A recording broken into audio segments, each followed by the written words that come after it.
Hey guys, welcome back to the Bruce Williams channel.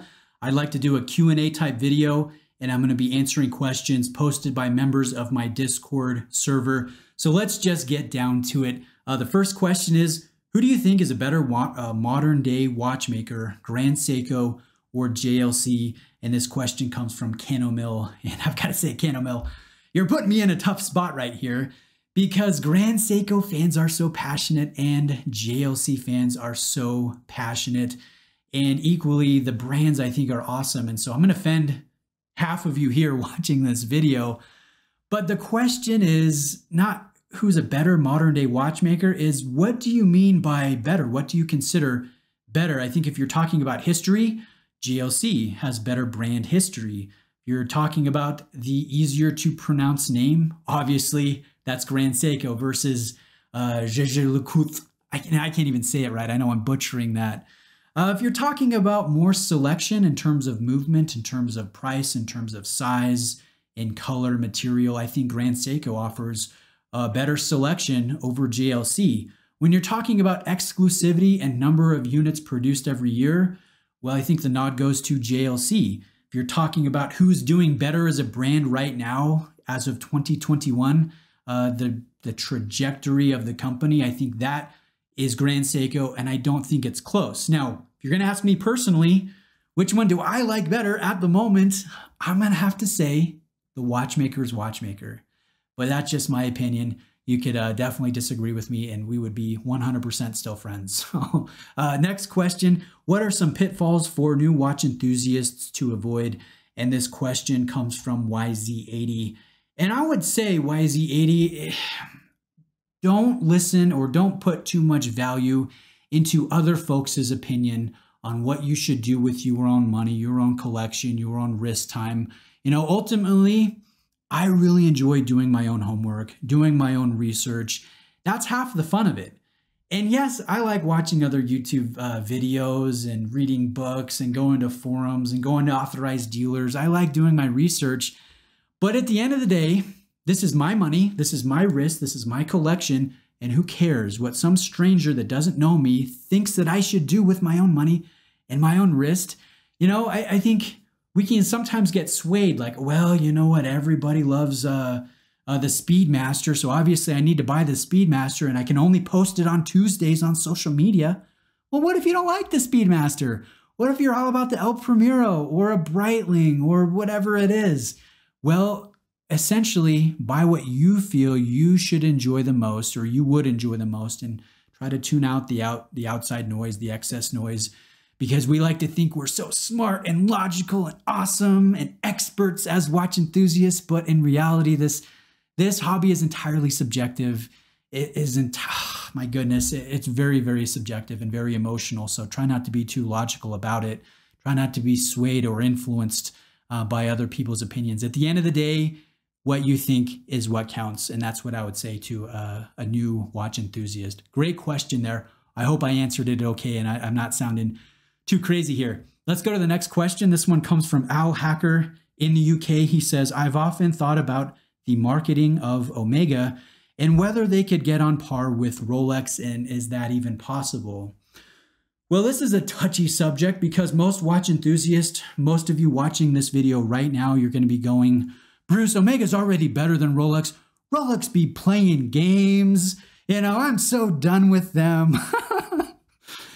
We've got to step back, not take ourselves too seriously, and look at the macro. Look at crazy watch enthusiasts like you and like me. We're maybe, I'm going to put a guess out there, 100,000 of us globally, maybe a little bit more than that, just judging by how active we are on different forums, different YouTube channels, looking at sales, looking at figures, production figures of various brands. I would say the most enthusiastic among us, about 100,000, and that is 1/10 of the annual production of Rolex in 1 year. So really, if we think about things, and this is just Rolex, is not counting Omega, it's not counting other brands, we're such a small percentage of the overall market.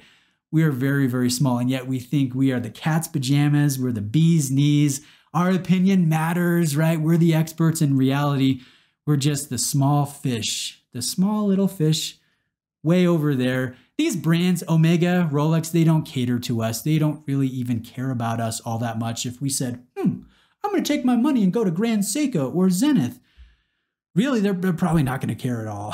So I have to keep that in mind. So that being said, let's look at Omega. Where are they advertising the most to the masses, not to watch enthusiasts? I'd say the Olympics and with James Bond. And I've talked to non-watch enthusiasts, that matters to them. You know, they think more highly of Omega as a luxury product because of those associations. And you look at Rolex and how successful they've been, and this is my opinion, guys, but you just don't attain the level that they're at. They're seen as a status symbol of luxury, of wealth, of success, of having arrived in life. They have that image, love him or hate him. I know a lot of you hate him. They have that image because it's taken them decades to build that image. It's not because they advertise it Formula One or Wimbledon. No, it's because the product behind the advertising, it lives up toward, I mean, there's substance to it, basically, is what I'm trying to say. It really takes almost a generation to arrive where they have arrived. And I look at Omega and they're moving in a wonderful direction, but is it too little too late? Will they ever catch up with Rolex? Personally, I don't think so, but they can still occupy a great space in the eyes of the average luxury purchaser. Again, I just don't think it's going to be quite the same as the Crown, right? As Rolex. And you can hate on that if you want to, but I think that's a great question. Now, the last question, this one comes from Mike F.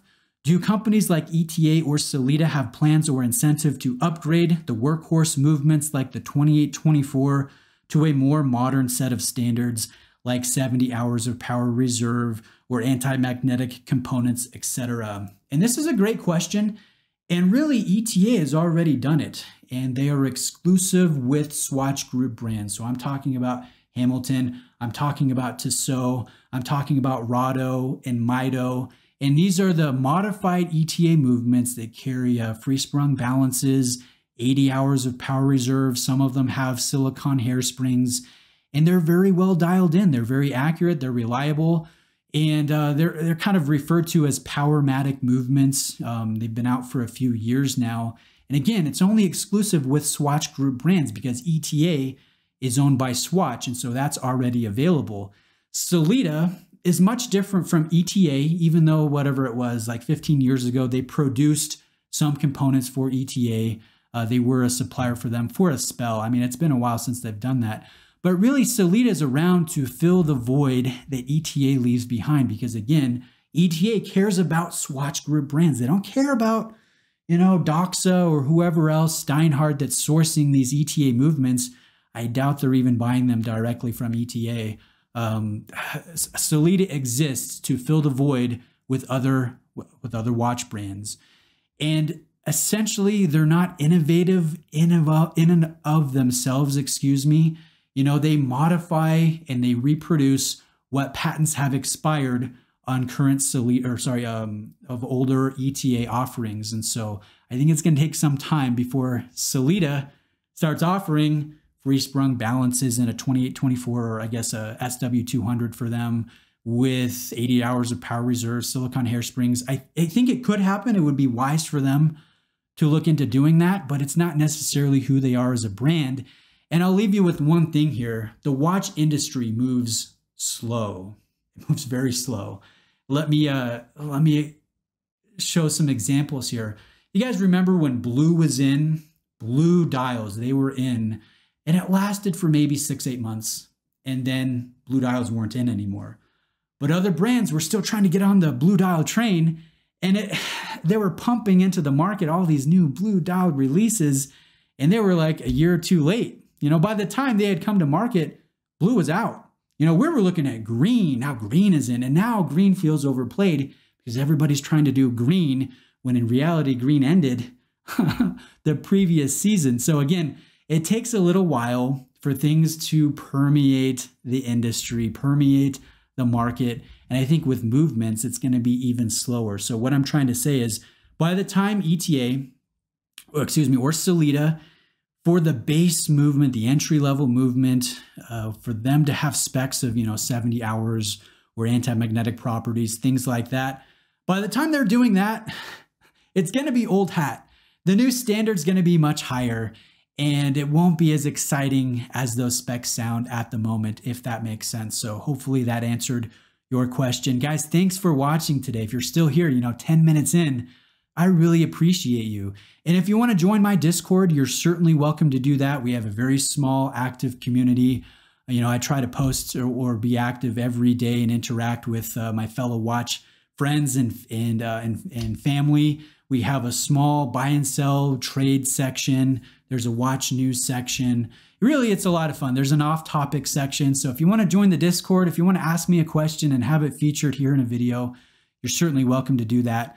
You just have to be a member of my Patreon, which is only $6 a month and gets you access to the Discords and the giveaways, all of that stuff. So thank you for watching. I really appreciate it. I hope you have a great day. I'll see you next time.